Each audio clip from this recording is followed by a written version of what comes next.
majority of their forces in the Numeralian Basin. Talassa has the warp beacon. Viridian is hoping for a miracle. The rest of us will move to clear the reliquaries around the basin and establish a beachhead. What's up guys, Lonely Millennial here, and I know a lot of you know me from my PlanetSide 2 videos, however I do play other games, and one game that has completely blown me away recently is Space Marine 2. So in today's video, I'm going to talk about why I think Space Marine 2 is a must-buy, a must-play, and also a perfect introduction into the Warhammer 40K universe. To say that Space Marine 2 has left an impression on me would be the understatement of the century. A week ago, I didn't care about Warhammer 40k. Now I'm watching lore videos at 2 AM learning about the Ultramarines, the Horus Heresy, and the Adaptus Mechanicus.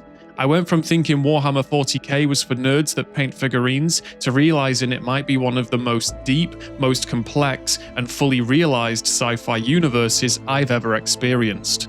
The grimdark tone is relentless, oppressive, unapologetically serious. There's no constant quipping or millennial humor, just a galaxy consumed by endless war and a game that fully commits to that vision. So in today's video, I'm going to explain why I think Space Marine 2 is not only an incredible game, but also the perfect entry point into Warhammer 40k. We'll talk about the story, the world and its lore, the insane level of detail, the combat, and the multiplayer, both PvE and PvP. And by the end of the video, you'll understand exactly why this game has made me a 40k fan. Before Space Marine 2, my only real exposure to Warhammer 40k was about 10 hours in Space Hulk Deathwing, which I picked up for a few quid on CD keys to play with my Canadian friend. We spent most of that time blasting through hordes of ghoulish alien creatures in dark corridors, and don't get me wrong, it was fun, but to me, it was just another PvE horde shooter. I didn't really absorb the lore, I didn't care about the big picture, and I didn't understand why this universe mattered. From the outside, Warhammer 40k looks massive, dense, almost intimidating, like you need to read 12 books and memorize a wiki before you're allowed to enjoy it. So when I picked up Space Marine 2, it honestly wasn't because I was suddenly curious about the Imperium or the lore, it was because a friend and I were looking for something new to stream together on Twitch. That was it. I expected solid multiplayer, maybe some fun co-op. I did not expect to be emotionally invested in the single player campaign. But by the final act, I was completely locked in. I cared about these characters, their victories, their failures, the redemption arc of Gadriel, the stoic loyalty of Brother Chiron, the weight of every decision, and when the campaign ended, I nearly shed a tear, but that wouldn't have been very Space Marine of me.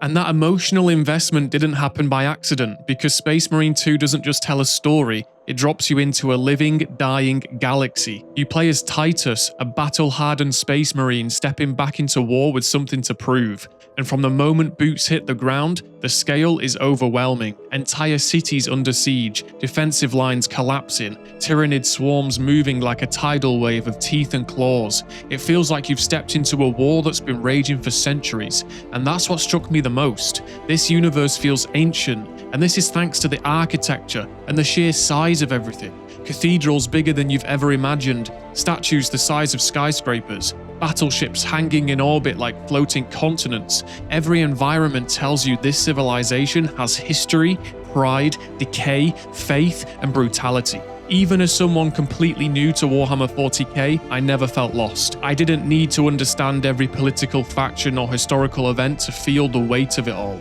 The tone of the game carries it. There's no winking at the camera, no undercutting the seriousness with cheap jokes. The game fully commits to its grimdark identity, and because of that, everything feels cohesive. The squad dynamic adds weight to the storyline. There's heaps of tension, quiet conversations between missions that hint at a larger culture and code of honor among these warriors. You start to understand that being a space marine isn't just about strength, it's about duty, legacy, and brotherhood. And the deeper the campaign goes, the more you realize this isn't just a simple alien invasion story. There are layers beneath the surface, forces moving in the shadows, a sense that this galaxy is constantly on the brink, and that's when it clicked for me. Warhammer 40k isn't popular because it's loud, it's popular because it feels monumental. Every battle feels like it matters in a universe that's already on the edge of collapse, and somehow Space Marine 2 makes all of that accessible even if you're going in completely blind.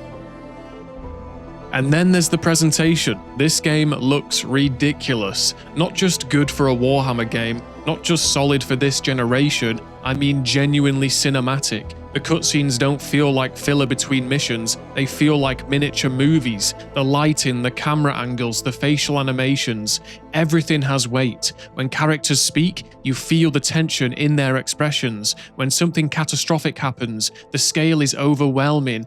It's not just the cutscenes, it's the battlefield moments, thousands of Tyranids swarming over fortifications, explosions lighting up gothic cityscapes, gunfire cutting through smoke and ash while ships hang in orbit above you like metal gods. There were multiple moments where I genuinely stopped moving just to look around.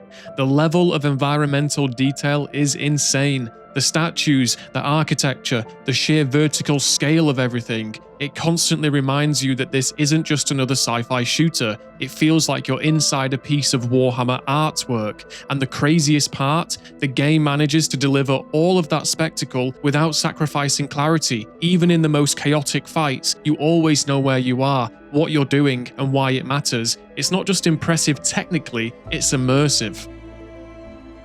But once you stop staring at the spectacle, you realize the combat is just as immersive. At first glance, you might think this is just a big cinematic horde shooter. Waves of enemies, big guns, lots of explosions, and yes, it absolutely delivers on that. But what surprised me most is how skill-based this game actually is.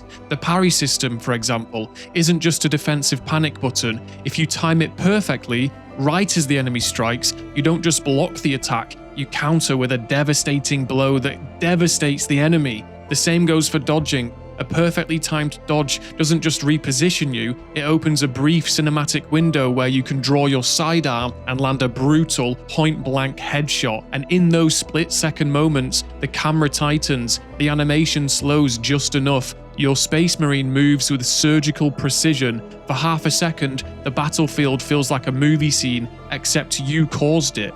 At first, I genuinely didn't expect a game on this scale to have mechanics like that. I assumed it would be chaos over control. But once I started getting the timing down, once I stopped button mashing and actually learned the system, the combat became incredibly rewarding. There's a real skill ceiling here, and it's higher than you would expect. It's not just about surviving the swarm, it's about mastering it. Honestly, a campaign this strong doesn't need a multiplayer, but Space Marine 2 has one anyway, and it's far deeper than I expected. On the PvP side, you've got classic 6v6 modes that instantly feel familiar, team deathmatch style chaos, objective-based game modes similar to Domination and Headquarters. Then there's the PvE. You can squad up and survive against endless hordes, leaning into the full power fantasy of being a Space Marine holding the line. And beyond that, there are special co-op missions that actually tie into the campaign narrative, which makes the multiplayer feel connected rather than just an added feature. That's what impressed me the most. The campaign and multiplayer don't feel like separate products stitched together, they feel synergistic, like two halves of the same coin. And on top of that, there's progression in both the PvE and PvP. You earn XP, you level up your weapons, you unlock abilities, you refine your playstyle over time, adding to more playability. So when you step into multiplayer, you're not just messing around for an hour, you're building something. Like I said earlier, a game with a campaign this good has no business having a multiplayer this deep and complex, but it does, and that's what makes this game feel special.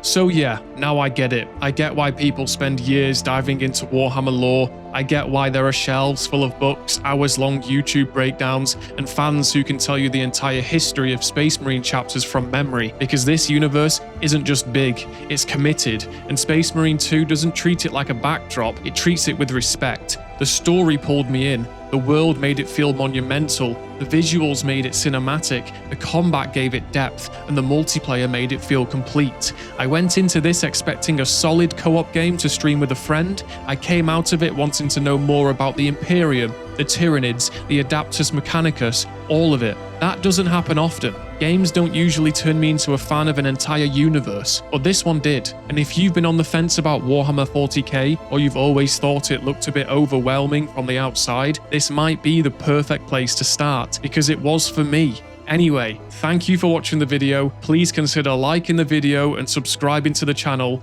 Thank you for watching. Goodbye.